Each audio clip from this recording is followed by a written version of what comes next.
Hi there. Today I thought we could talk about some things that need to be done in April.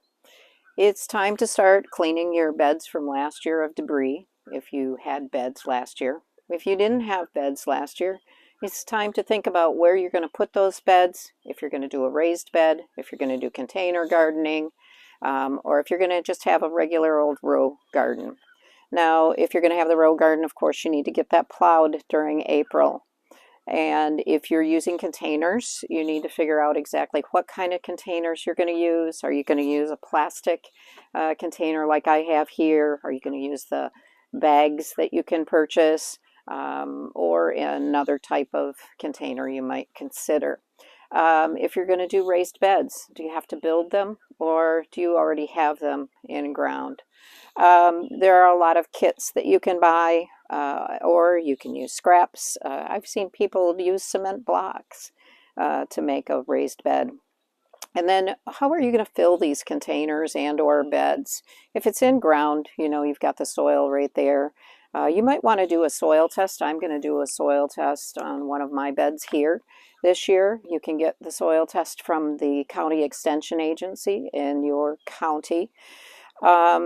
And so we want to think about the soil. Does it need to be augmented? The soil test is going to tell you if you need to add lime or what kind of fertilizer levels you have, or nutrient levels rather, and what kind of fertilizer you might need to get that soil up to snuff for growing.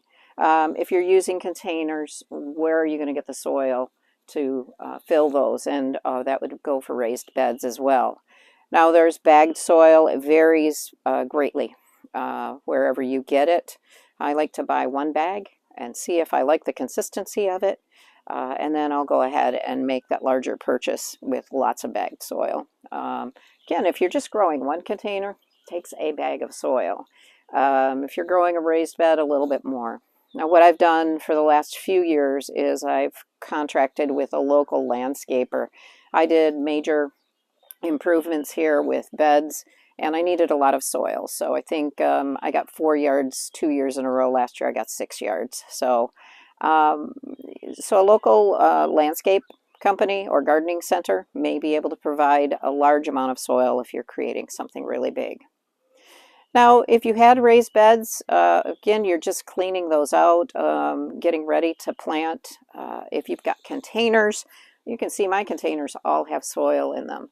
And containers take a lot of nutrients out of the soil when you grow. So I'm going to be dumping the soil out.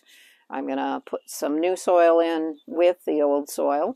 And I'm going to put a little fertilizer in there so that I have new nutrients and a little bit of fertilizer to make sure that the plants grow well. Now, I like to use organic fertilizer. Part of the reason that I grow is because I get to control every bit of where my food has come from, what has gone into it in order to get what I need.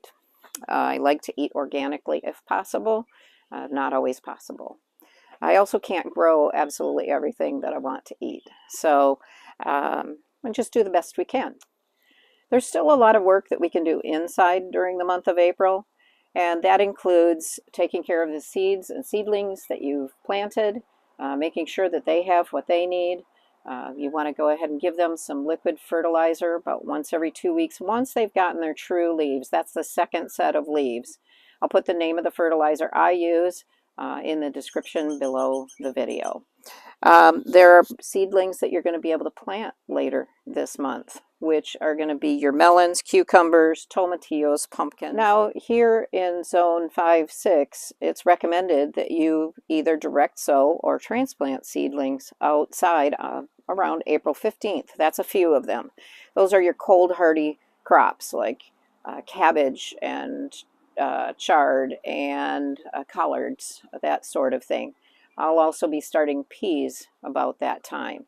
Now, if you ever have any question about what can I plant directly, what can I transplant on April 15th, or do I have to wait until May 15th, you can always do a web search and look for that information. But a really simple way to do it is to get an application like the Planter app. There are other apps like that, but I've relied on the Planter app. I would not be nearly as successful of a gardener without the planter app. It tells me when to plant things, when to transplant things, what the pests are, what to do if you get a pest, what's wrong with this leaf. Do I need to add product to it to make it better? So I highly recommend the planter app. It's also a great place to plan your garden. So if you want to know, oh gosh, how many broccoli plants can I have in this space? And how far apart do I need to space them? And should I plant a potato plant right next to it? So they have, interestingly enough, companion planting and also the things that you don't want to plant together. Now on my to-do list, I have to buy a battery for my lawnmower so that I can actually haul the dirt down here to fill these containers. I need to dump out the containers and put in new dirt and fertilize, and then I'll be ready to plant these. Additionally, I'm going to do that soil test that we talked about earlier. I'm going to clean up my beds, and very soon I'm going to start planting lettuce and spinach. You can do that right now. But those are among the things that I'm about to do. Oh, and I need to finish this fence. My container garden is on the patio, but the sandhill cranes will come right up to the containers and they'll pick through them.